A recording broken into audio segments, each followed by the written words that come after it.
today, sir? I'm doing good. I'm barely focusing. I'm so tired, but I'm doing good. I'm gonna wake you up with this first thing because it has nothing to do with your show. Great. It is a game called Save or Kill. I've been playing this with everyone. Okay. You're the next contestant. Okay. One of these things you can save. One of these is erased from existence forever. Right. What would you like to save? Okay. It's like a personality test. Yes, sure. Now I'm gonna start by saying the questions are not easy. Okay. Star Wars or Star Trek? I'd save Star Wars. The Wire or Mad Men? Wire. Game of Thrones or Breaking Bad? Breaking Bad. That is very decisive. Very decisive. Do you know what? I'm about the only person in the world who hasn't seen Game of Thrones. Well, that's the reason it was easy for you. Yeah. Zelda or Mario? Oh, Mario. No question. No question. Han Solo or Indiana Jones? I was waiting. Is this the one that I finally I made you pause? Oh, Indy. Right. Some people, I was waiting for the facial reaction where you're going to lose your shit. Yeah. The Beatles or Rolling Stones? Beatles. Harry Potter or Lord of the Rings? Harry Potter. Iron Man or Captain America? Cap. NSYNC or Backstreet Boys? Backstreet Boys. Twilight or 50 Shades of Grey? I haven't seen or read either of them. So it's just a random. I'll go for 50 Shades of Grey because it's kinky. Right. Good reason. Alfred or Yoda? Yoda. This one's brutal. Let's see if you play. Scorsese or Spielberg? Oh man, this game's great. Spielberg. DC or Marvel? Marvel. Back to the Future or Ghostbusters? Back to the Future. Wow. Whatever's against Back to the Future loses. You know what tomorrow is? Yeah, it's Back to the Future Day. I'm just going to point something out to you real quick. In 2 days, everything about Back to the Future takes place in our past. Oh, I don't like it. Yeah, think about that. I don't want to. Right, everything. My brain's melting. In our past. Yeah. Sopranos or Walking Dead? Ooh, Sopranos. Michael Jackson or Prince? Michael Jackson. Batman or Superman? Batman. Woody Allen or Mel Brooks? Woody Allen. Seinfeld or Friends? Friends. Tarantino or Paul Thomas Anderson?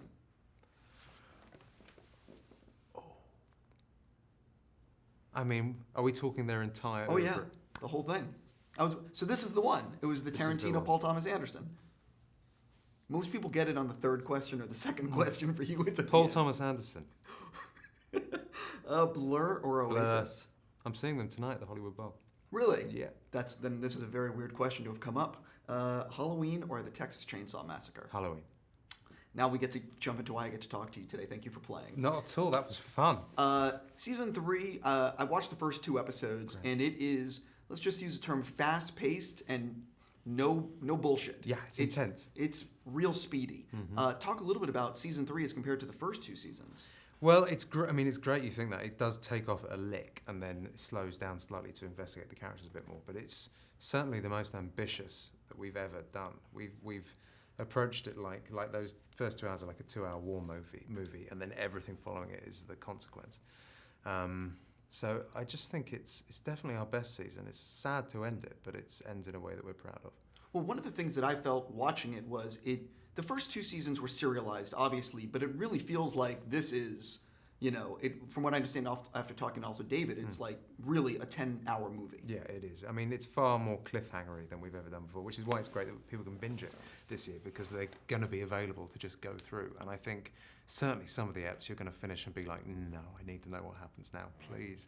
Well, episode 2, without getting into specifics, that ends. I had to stop it last night, because I ran out of time, and let's just say shit happens. Yeah. Yeah, it does.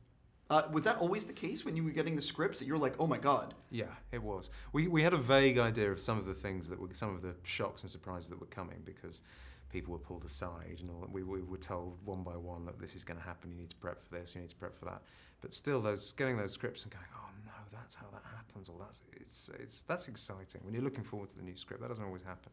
Talk a little bit about memorable moments from filming. Was there a day or two on any of the seasons that you sort of will take with you forever? Like you'll always remember those days? Yeah, there's a lot of them. But one of them this season particularly, I had just done New York Comic Con actually, and we flew back to do 3 days pretty much naked in the mud and the rain.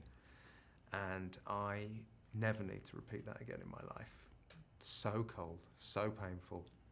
Good scene, but man, like if I never see mud, cold, or whales again, it'll be too soon. What is that like though, being on set? Because I've spoken to other actors, and they're like, it's you sort of just have to get past it, and then you know what I mean? But like, what was it like for you? Because those scenes have to be uncomfortable to film. They're the worst.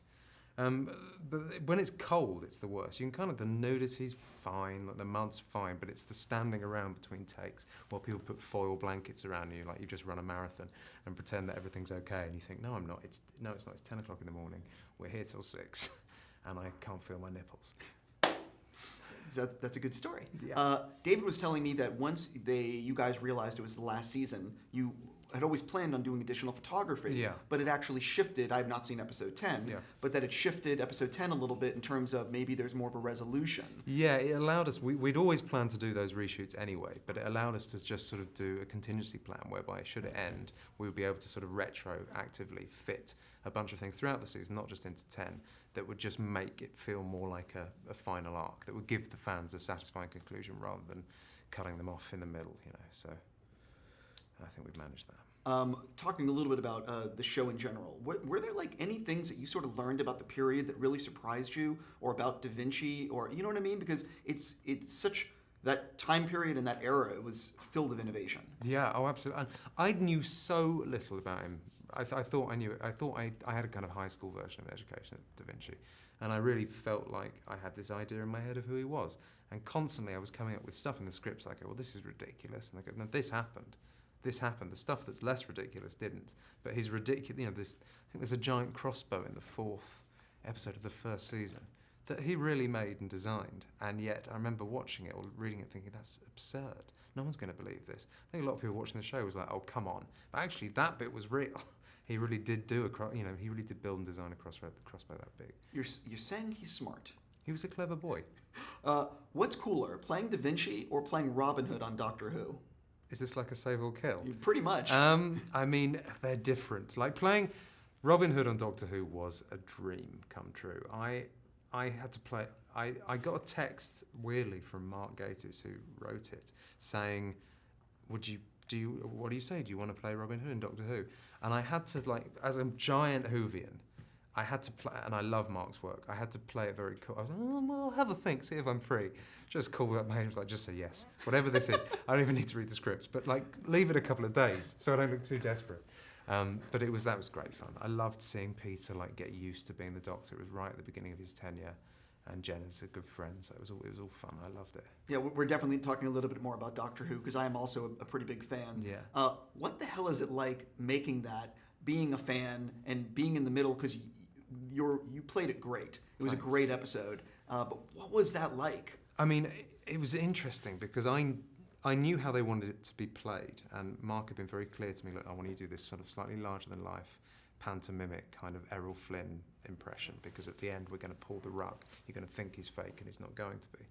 And but it was still scary to come in with such a big performance and a big green costume and the blonde and everything, and to do it in the middle of a show that I knew not only would it get so many eyes on it because it was Doctor Who, but it was going to get so many eyes on it because it was the beginning of Peter's reign as the Doctor. So I just kind of had to pretend I wasn't doing Doctor Who. I was just sort of showing up and having fun with good actors and interesting people. The thing that reminds you the entire time that you're on one of the biggest shows in the world are the swathes of fans who follow you everywhere and just wait outside the set, hundreds of them, and whenever you shoot anywhere on location. It must be like on Game of Thrones. People just show up to watch, even if they can't see anything, to catch a glimpse. And Peter was incredible. He'd go out every time he had a break, talk to everyone, squat down with the kids, like sign anything they wanted him to sign, like try to explain to children who missed Matt that he was the new Doctor. And it was just like he had no time. He's always learning his lines. The hours were a nightmare for him, and he still, every time he had a spare moment, he went and spoke to the fans. It was very impressive. It's funny you mentioned that, because I've heard the horror stories of Game of Thrones when they're trying to film, and I would imagine that Doctor Who is right on the same level. Yeah, I think so. You can't. There are so few directions you can point your camera in without someone from the crowd going, just in the background of a medieval shot. Hypothetically, you didn't borrow anything from set, being a fan. Borrow? Yes, because you will bring it back eventually. No, I didn't actually. I wanted to. I mean, the thing is, apparently they lose a lot of sonics. Like, they go missing, the screwdrivers, or get broken. I would imagine I've taken one or two. Yeah. No. No, I didn't actually. I wish I had.